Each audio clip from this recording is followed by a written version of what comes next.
Rebonjour et on continue avec le redéballage de la boîte de base. Dans cette troisième vidéo, nous allons voir les cartes Truand et l'investigateur Skids O'Toole, l'ex-détenu. Alors, commençons par l'investigateur. Skids O'Toole, l'ex-détenu. Il a le trait criminel, une volonté de 2, une intelligence de 3, une force de 3 et une agilité de 4. 8 points de santé, 6 points de santé mentale. Action rapide.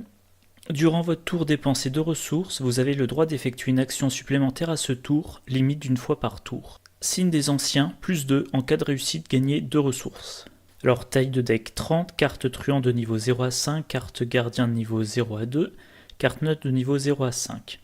Exigence du deck, en cavale, frais d'hôpitaux. Alors sa carte avantage en cavale, c'est un événement qui coûte 1, tactique, qui a les icônes, là je vais le dire, ça c'est important, qui a un icône d'intelligence, un icône d'agilité et 2 icônes libres. Rapide à jouer après le début de votre tour. Jusqu'à la fin du round, les ennemis non élites ne peuvent pas vous attaquer.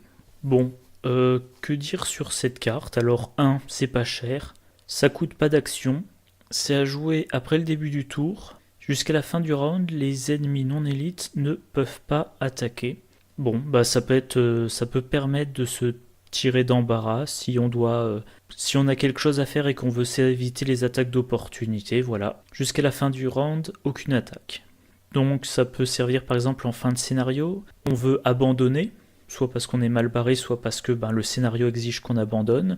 Mais pour abandonner, il faut aller, je sais pas, dans le hall de la maison, ou à l'entrée de la forêt, ou dans une certaine zone de la ville, et on doit traverser des zones avec des ennemis, et on se déplace, on se fait pas attaquer, tant qu'ils sont pas élites bien sûr, et on peut comme ça s'en sortir. Une autre utilisation, les icônes. Là, il y a quand même en tout 4 icônes, un d'intelligence, un d'agilité, 2 libres, ça veut dire que vous pouvez attribuer cette carte pour n'importe quel test, et elle va vous donner un +2 ou un +3 en fonction du type de test, du type de compétence testée. Frais d'hôpitaux, faiblesse, traîtrise, c'est une tâche. Révélation, mettez frais d'hôpitaux en jeu dans votre zone de menace. Action rapide, déplacez une ressource de votre réserve de ressources vers frais d'hôpitaux, limite de 2 fois par round. Forcez quand la partie se termine, s'il y a moins de 6 ressources sur frais d'hôpitaux, recevez 2 points d'expérience en moins pour ce scénario. Alors, à noter que l'action rapide peut être effectuée par n'importe quel investigateur qui est dans le même lieu que Skids O'Toole. Mais sinon, concrètement, ça veut dire quoi? Ça veut dire que ça veut dire qu'il va falloir 6 fois déplacer une ressource, si on ne veut pas que la carte s'active. Et on ne pourra déplacer que 2 ressources par round. Ça veut dire qu'il va falloir gérer cette carte pendant 3 rounds. Alors, si on la pioche assez rapidement, on sait que sur l'ensemble de la partie, il va falloir économiser 6 ressources pour ça.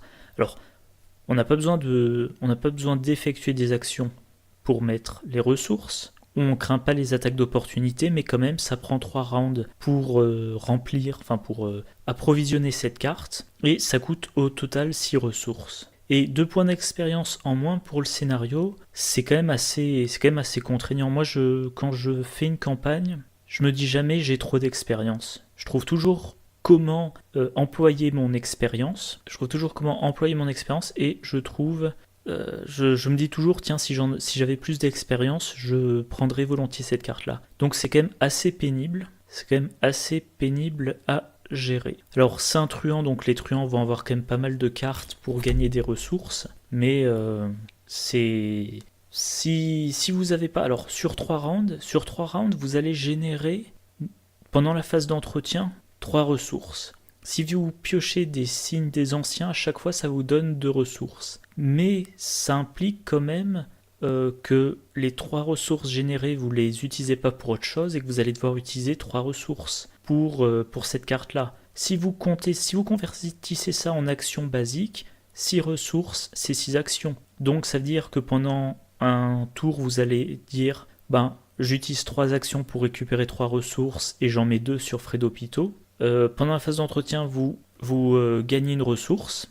Vous mettez les 2 ressources sur frais d'hôpitaux et comme action, vous prenez une ressource. Et le 3e round, vous mettez les 2 ressources que vous avez sur Frais d'Hôpitaux. Ça vous a quand même consommé 3 actions. Donc ça fait indirectement perdre des actions et ça ralentit le tempo sur la campagne. Alors là, c'est pas vraiment que ça affaiblit votre investigateur, vous prenez pas de trauma, c'est pas non plus que ça vous gêne dans la partie, pendant la partie ça ne fait rien, mais sur l'ensemble de la campagne, moins 2 expériences par scénario. Moi ça m'est déjà arrivé de faire des scénarios avec 2 expériences, voire moins.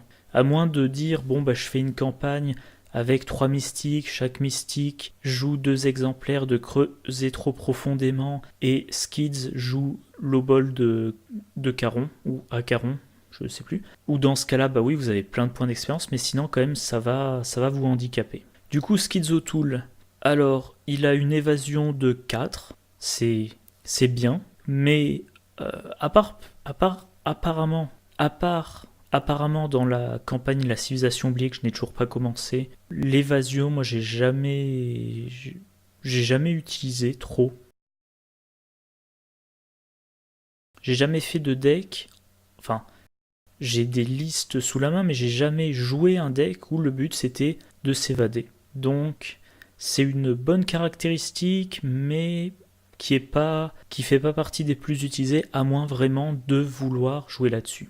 Ensuite, 3 d'intelligence, c'est moyen pour l'enquête, mais au moins ce n'est pas mauvais. 3 de combat, même remarque, ce n'est pas mauvais, d'autant plus qu'il a accès aux cartes gardiens, du coup il aura accès à des cartes comme le flic en patrouille, comme la machette, comme le 45 automatique qui lui permettront de combattre avec des valeurs de combat de 4 ou 5. Et 2 en volonté, alors ça sera plus problématique. La volonté, c'est une caractéristique qui sert notamment à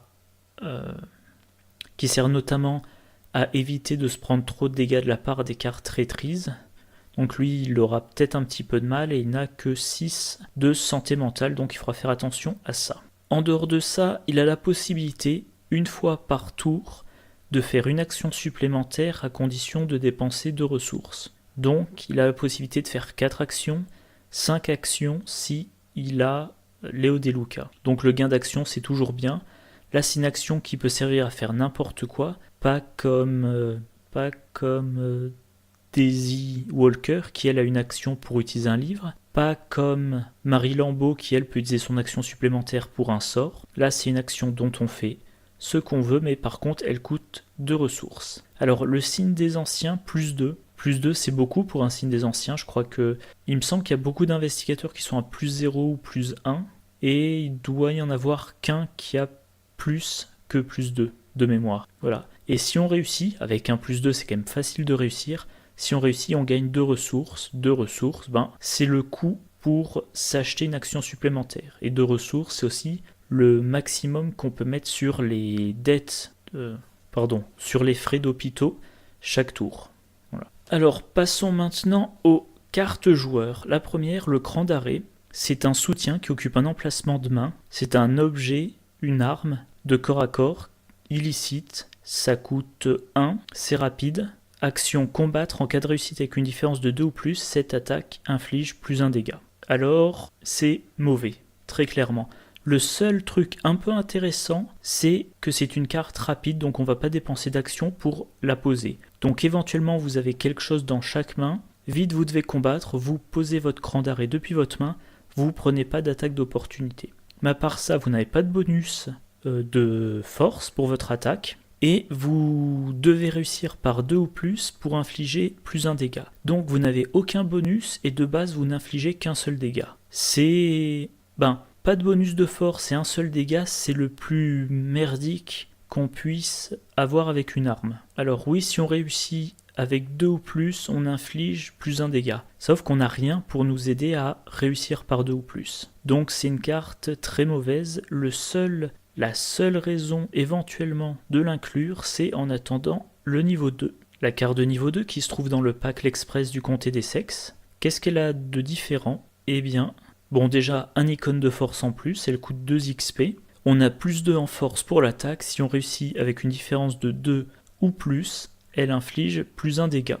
Donc là, pour le coup, on a le bonus pour nous aider à infliger le 2e dégât. Mais comme d'autres cartes, comme le coup vicieux, comme la déduction, de niveau 2, il y a cette même idée. Pour avoir la carte à son maximum, il faut que je réussisse avec 2 ou plus, et cette carte me fournit 2 ou plus. Donc si je réussis avec 2 ou plus grâce à ça, j'aurais réussi sans le bonus de cette carte. Mais là, ça inflige plus de dégâts.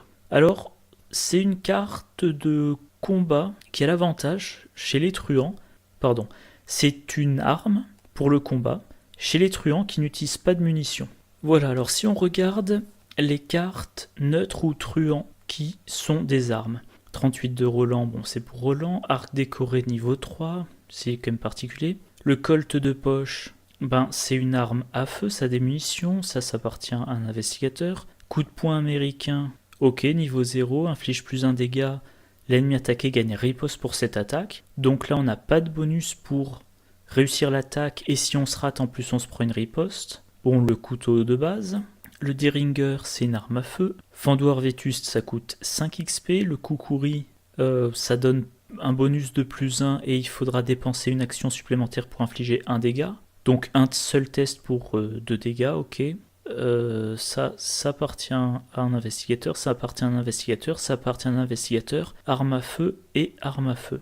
Autrement dit, le couteau à cran d'arrêt, c'est la solution des truands pour avoir une arme de corps à corps de niveau 0. C'est une mauvaise arme de corps à corps, mais ça peut faire l'affaire en attendant le niveau 2, ou en attendant qu'on ait une arme à feu type Loupara ou type Derringer améliorée. A noter aussi que c'est une arme qui est intéressante si on joue dans l'archétype réussite avec 2 ou plus, ce que certains appellent l'archétype méga-test. On note aussi que c'est une carte illicite, elle est rapide.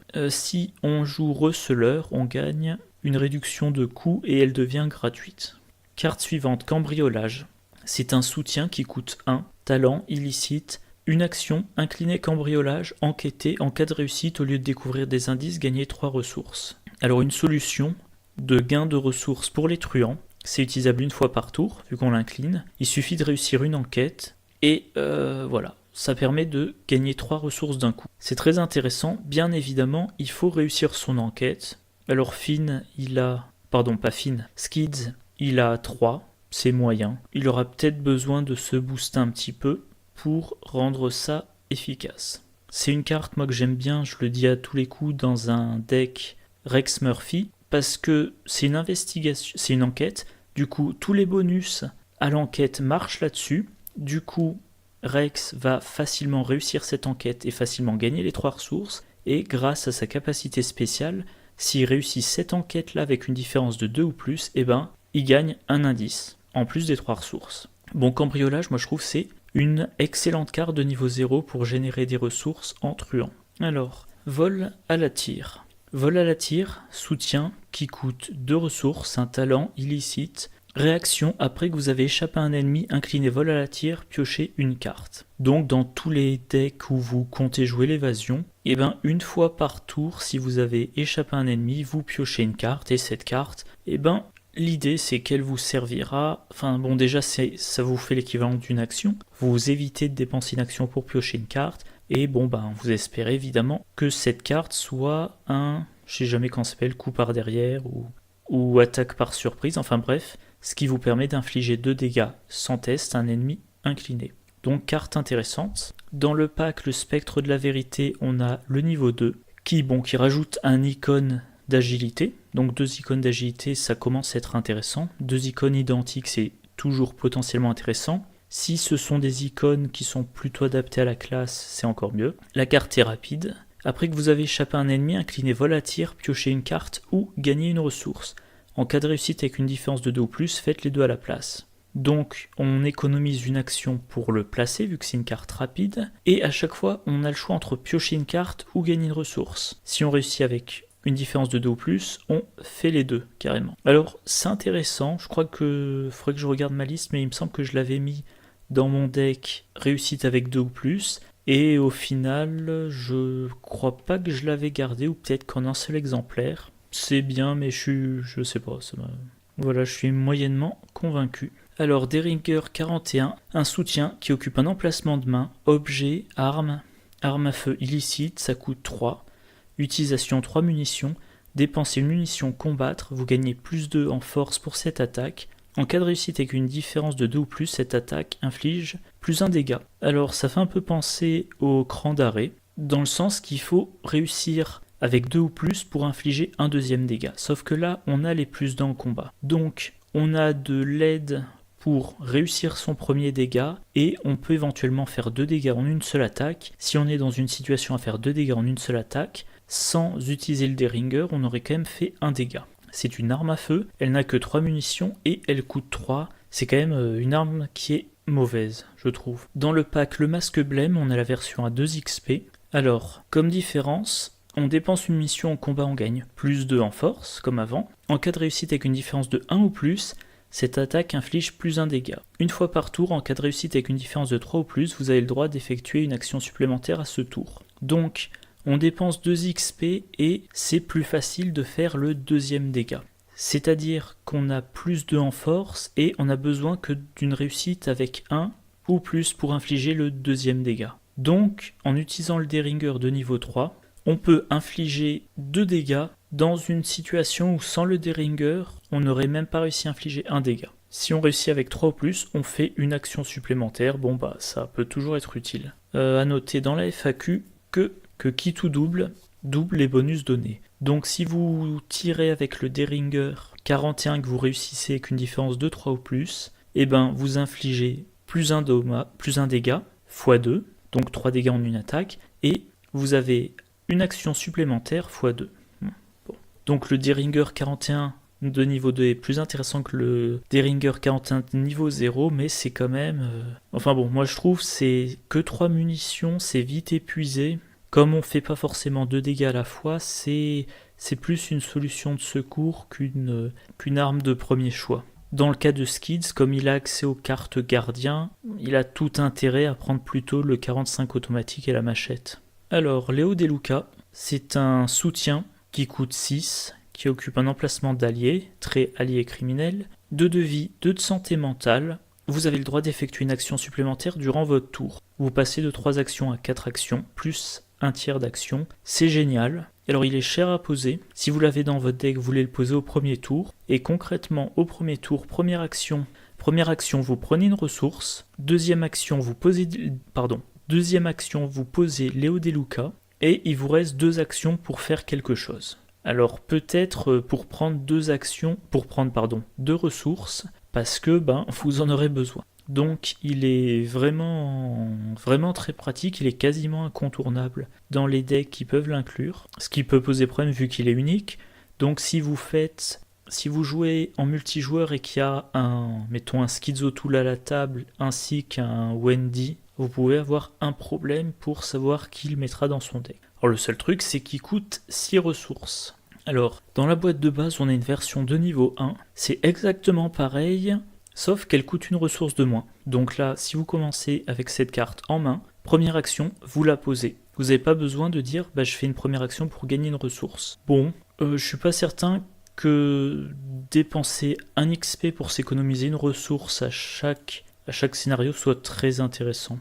En tout cas, prioritaire. Carte suivante, coup dur, c'est un soutien qui coûte 2, c'est le talent détruant, qui permet pour une ressource de gagner plus 1 en force ou plus 1 en agilité. Bon, il n'y a pas grand chose à dire. Hein. Et dans le renouveau de la nuit de la zélatrice, c'est la version renouveau, c'est-à-dire 2 XP, c'est un coût de 0 et ça a 2 icônes de force et 2 icônes d'agilité. Insaisissable, un événement qui coûte 2, qui a le trait tactique. Tactique, ça peut entrer dans un deck Mark Harrigan. Rapide, à jouer uniquement lors de votre tour. Désengagez-vous de chaque ennemi engagé avec vous et déplacez-vous vers un lieu révélé sans ennemi. Alors, rapide, ça vous coûte pas d'action, donc ça ne génère pas d'attaque d'opportunité. Vous désengagez de chaque ennemi engagé avec vous, mais vous ne leur échappez pas, du coup ils sont toujours redressés. Et vous allez dans un lieu révélé sans ennemi. Donc si vous êtes gêné avec un ou plusieurs ennemis, et que vous ne pouvez pas leur échapper, ou vous avez peur que ça vous coûte trop cher, ou vous voulez garder des actions, vous pouvez utiliser ça, et vous allez dans n'importe quel lieu révélé sans ennemi. Alors ça peut être le lieu juste d'à côté, comme ça vous n'avez pas échappé, mais vous êtes désengagé, vous n'êtes plus engagé avec ces ennemis-là. Ça peut être l'autre bout de la carte, Dans le pire des cas, on va dire, ça peut vous amener directement sur le lieu qui a une capacité d'abandon. Comme ça, vous terminez tout de suite le scénario, mais encore une fois, les ennemis ne sont pas engagés, ils ne sont pas inclinés. Du coup, s'ils ont chasseur, pendant la phase d'ennemi, ils vont se déplacer. Et si vous êtes allé si vous n'êtes pas allé plus loin qu'un lieu connexe, pendant la phase d'ennemi, ils se déplacent, ils vous engagent, ils vous attaquent. Alors, note de la FAQ, voilà, les ennemis ne sont pas inclinés. On peut jouer cette carte pour se déplacer même si on n'est pas engagé avec des ennemis. On peut aller dans n'importe quel lieu révélé, même s'il n'y a pas de connexion. Donc ça, oui, dans certains scénarios, ça peut être pratique. Vous avez tout un parcours à faire pour aller dans un lieu où vous avez un lieu qui n'est accessible que dans certaines conditions. Vous jouez cette carte, vous jouez insaisissable et hop, vous êtes dans le lieu de votre choix. Alors à noter aussi, on doit se déplacer. Autre remarque, voilà, pour les personnages qui ont une faiblesse qui les force à se déplacer, par exemple à la recherche d'Easy ou châtier le mal, effectivement, ça peut être bien utile. Donc une carte que j'ai jamais eu trop l'occasion d'utiliser, mais ça peut s'avérer sympathique. A noter aussi qu'il n'y a pas précisé ennemi non élite, du coup vous êtes engagé avec un ennemi élite qui est puissant, vous jouez cette carte-là, vous n'êtes plus engagé avec lui, vous vous déplacez, et maintenant, soit vous déplacez encore plus pour vous préparer avant qu'il arrive sur vous, les ennemis élites vont quand même assez fréquemment être chasseurs, soit vous déplacez sans dépenser d'action, là vous posez, je sais pas moi, votre loupara ou votre machette ou autre, et vous pouvez retourner, maintenant vous êtes équipé pour combattre et vous n'avez pas pris d'attaque d'opportunité. Alors, attaque par derrière, un événement qui coûte 3, une tactique. Combattre, cette attaque utilise l'agilité au lieu de la force, cette attaque inflige plus de dégâts. Donc c'est intéressant à partir du moment où vous avez une meilleure agilité, une agilité qui est meilleure que votre force. A noter que comme c'est une action combattre qui est sur la carte, c'est pas pour cette action de combattre remplacer votre caractéristique de base de force par votre caractéristique de base d'agilité, non, c'est l'action combattre est sur la carte. Du coup, ça ne se cumule pas. Si vous jouez Skids et que vous avez la machette, vous ne pouvez pas cumuler l'action combattre de la machette avec l'action combattre d'attaque par derrière. Mais bon, vous utilisez votre agilité et vous infligez plus de dégâts. Donc vous pouvez infliger 3 dégâts en une attaque. Tout ce que vous avez à faire, c'est réussir un test d'agilité. Dans un deck truand, a priori, vous aurez mis des cartes compétences ou des cartes tout simplement à défausser pour booster votre agilité. Ça peut être très bon pour le cas où vous avez un investigateur qui est pas très bon en combat et qui aurait besoin de pouvoir booster beaucoup un seul test pour se débarrasser d'un ennemi en une seule fois. Attaque par surprise. Ah, c'est la carte dont je parlais tout à l'heure. Un événement tactique qui coûte 2. Infligez 2 dégâts à un ennemi incliné dans votre lieu. Voilà, c'est 2 dégâts sans test. Donc, vous allez par exemple essayez d'échapper à un ennemi, vous réussissez, il est incliné, vous payez 2, vous lui infligez 2 dégâts, et maintenant, il vous reste plus qu'à essayer une attaque, peut-être éventuellement avec attaque par derrière, pour infliger les dégâts manquants. Alors, dans le pack Le Serment Indicible, on a la carte au niveau 2, alors elle a une icône de force en plus, et maintenant, il suffit de ne pas être engagé avec l'ennemi. Donc, si l'ennemi n'est pas engagé, ou si l'ennemi est engagé avec quelqu'un d'autre, ça marche. Alors engagé avec quelqu'un d'autre, ça va être plutôt pour le truand qui n'est pas le combattant, donc le combattant récupère l'ennemi, mettons le truand pioche l'ennemi pendant la phase de mythe, le combattant pendant son tour va l'engager, mettons à la fin de son tour, le combattant engage l'ennemi, ensuite le truand joue, il dit cet ennemi n'est pas engagé avec moi, je paye 2, je lui inflige 2 dégâts, pas besoin de test. Éventuellement, l'ennemi est liquidé avant la phase d'ennemi avant de pouvoir infliger des dégâts au combattant. Ça peut aussi servir contre un ennemi distant. Dans la campagne de Dunwich, il y a un ennemi qui est assez pénible, notamment parce qu'il est distant. Donc en général, il faut l'engager, puis ensuite l'attaquer. Et là, une action, vous payez 2, vous lui infligez 2 dégâts. Opportuniste, compétence, innée, un icône libre, à attribuer uniquement lors d'un test de compétence que vous effectuez. En cas de réussite avec une différence de 3 ou plus, renvoyez opportuniste dans votre main après ce test au lieu de le défausser. Bon, ça vous donne un +1. Et si vous avez réussi avec 3 ou plus, vous le retournez dans votre main. Une fois... Alors déjà, bon, ça entre dans l'archétype 2 ou plus. Et vous remarquez que dans le cadre de l'archétype 2 ou plus, vous vous donnez +1 et vous voulez avoir 3 ou plus. Donc encore une fois, vous auriez réussi dans le cadre de cet archétype sans jouer opportuniste. Bon, alors c'est toujours un bonus de +1. Le fait de garder la carte, c'est le bonus, c'est la cerise sur le gâteau. Ça s'attribue à n'importe quel test de compétence, donc quand vous l'utilisez, vous avez forcément +1, et si vous êtes chanceux, vous le remontez dans votre main. Dans un deck lambda, moi je l'utilise pas, par contre c'est une carte que je vais utiliser dans un deck, dans justement un deck méga test, un deck réussite avec 2 ou plus. Idéalement, j'ai les 2 dans ma main, idéalement, enfin oui, ce que je vise c'est avoir les 2 dans ma main.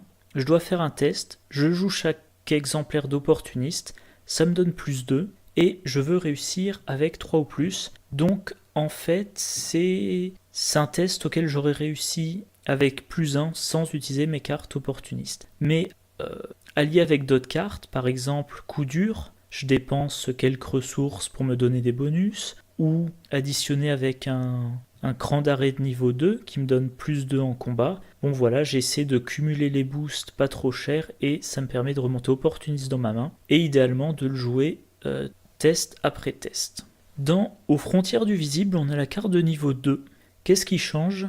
Il suffit de réussir avec 2 ou plus. Donc, si on n'avait pas utilisé opportuniste, on aurait réussi avec 1 d'écart, 1 de plus que la difficulté. Donc maintenant, si on pense au fait de jouer opportuniste par paire, on joue la paire, on se donne +2. Donc si on avait réussi sans la paire d'opportunistes, eh ben on récupère ces 2 cartes opportunistes. Donc voilà, vous cumulez les bonus, toujours la même idée méga test, vous cumulez les bonus, ce qui fait que à moins de piocher l'échec automatique ou d'être sur le test le plus dur de la partie, vous devriez quand même récupérer opportuniste dans la main. Alors évidemment, à des niveaux de difficulté plus élevés, ça devient très risqué. Enfin très risqué, ça vous donne toujours un bonus, mais faudra pas trop compter le récupérer en main. Léo Deluca de niveau 1, j'en ai déjà parlé. Monte en l'air, un soutien allié qui coûte 4, 1 point d'expérience. Il donne plus en agilité pour une action, on l'incline, on se désengage de chaque ennemi engagé avec nous, et on se déplace vers un lieu connexe, ça ne provoque pas d'attaque d'opportunité. Bon, alors, bonus en agilité, et aide pour se désengager. Encore une fois, c'est se désengager, pas échapper, donc il va falloir creuser la distance, parce que sinon, encore une fois, les chasseurs pendant phase d'ennemi, ils avancent, ils engagent, ils attaquent, si on est dans le lieu connexe. C'est bien, mais tous les alliés truands souffrent de la comparaison avec Léo Deluca.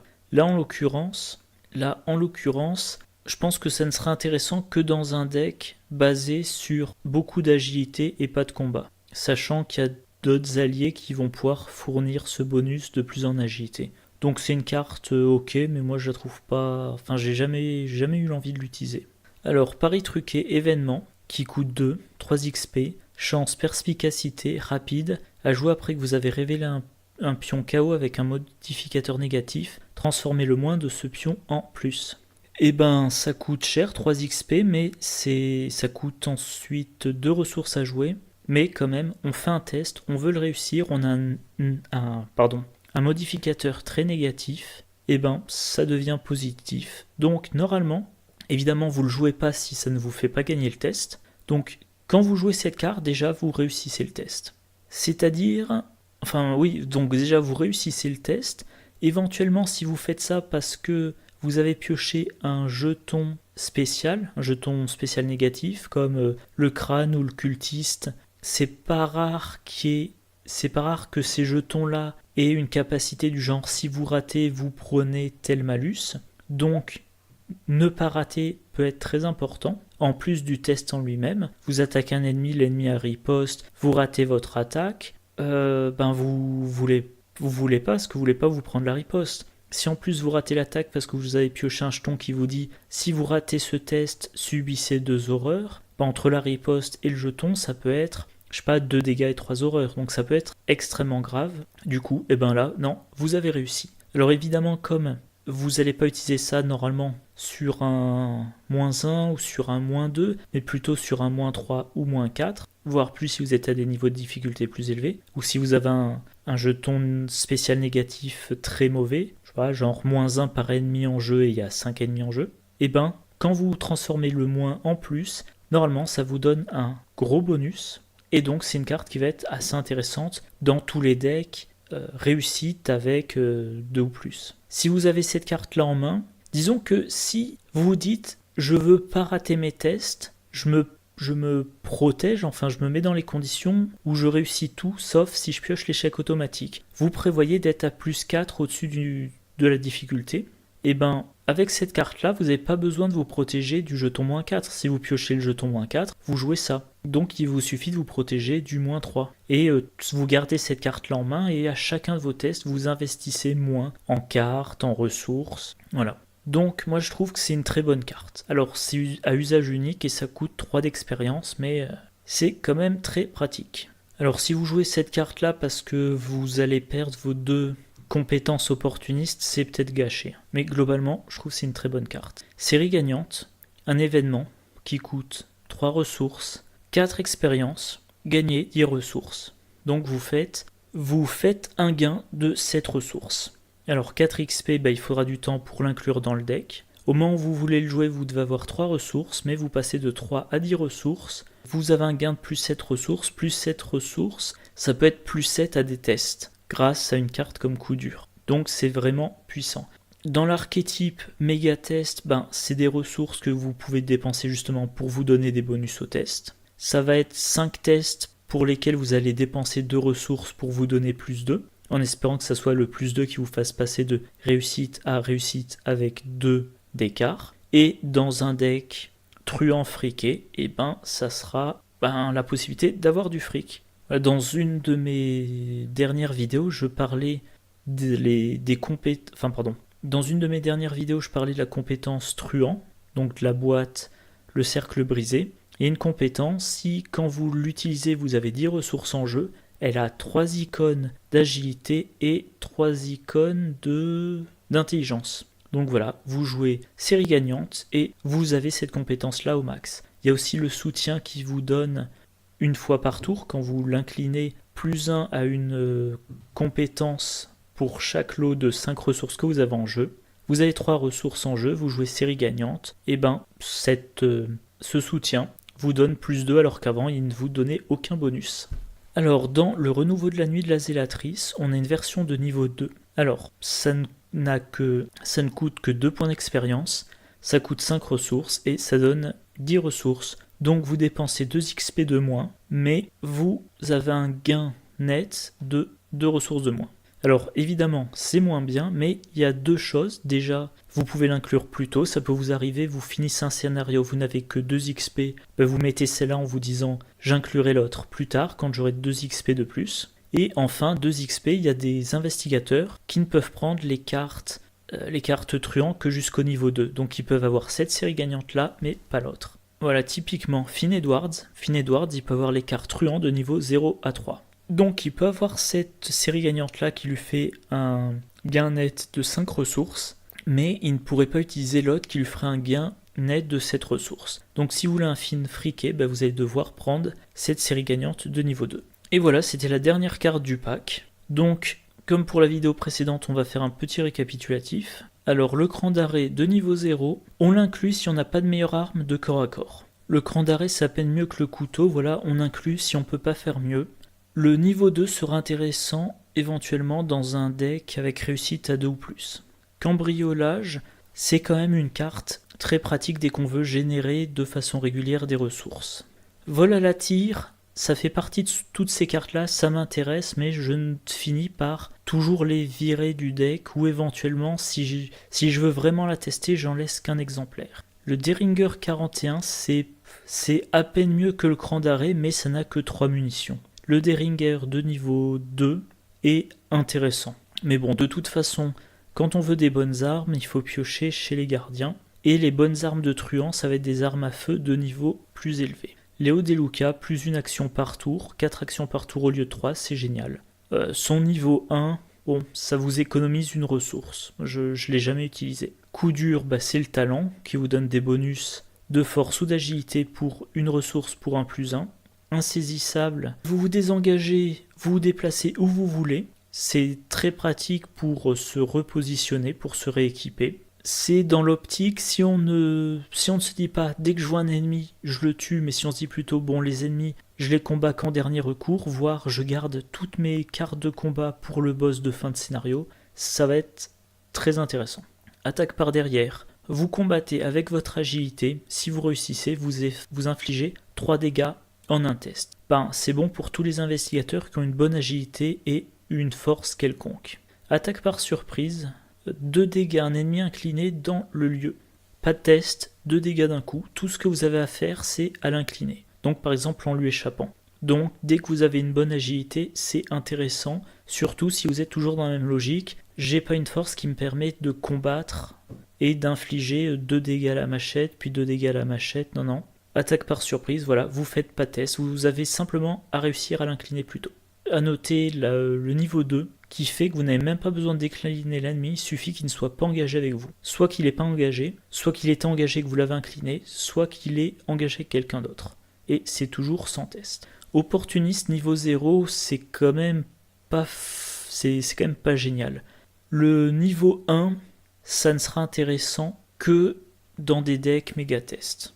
Léo Deluca, j'en ai parlé. Monte en l'air, ouais, en bonus en agilité, la possibilité de se désengager et de se déplacer vers un lieu connexe pour une action sans se prendre d'attaque d'opportunité. Intéressant éventuellement si vous jouez un deck évasion, mais ça entre en concurrence avec Léo Deluca. Donc je sais pas, peut-être plus tard dans la campagne, vous dépensez 3 XP pour un charisme, puis 1 XP pour le monte en l'air, et ça vous permet de tenir mieux contre les ennemis et d'avoir moins à combattre. Pari truqué, vous la piochez, vous la gardez dans votre main jusqu'à ce qu'un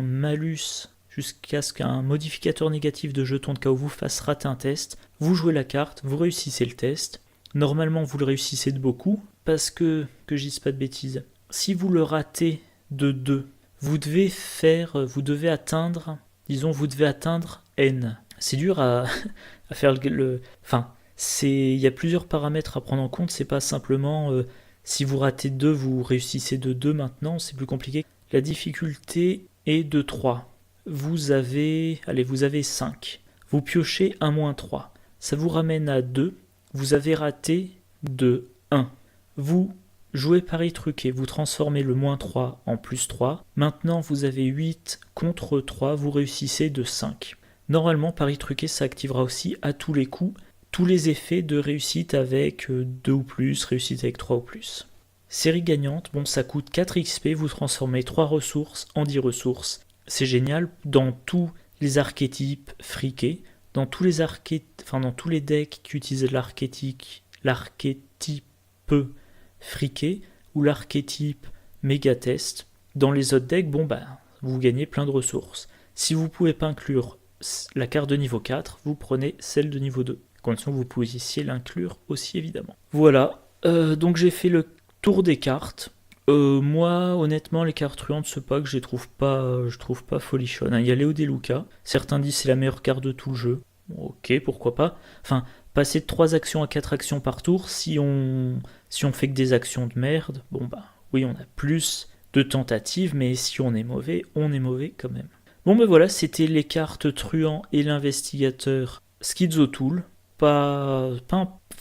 Ce pack-là n'est pas enthousiasmant pour cette classe-là, mais pendant longtemps, les truands n'ont pas été une classe qui m'intéressait bien. Il a fallu que se développent toutes les cartes réussites avec 2 ou plus, ou toutes les cartes qui donnent des bonus si vous avez plein de pognon, pour que je commence à m'intéresser à la classe.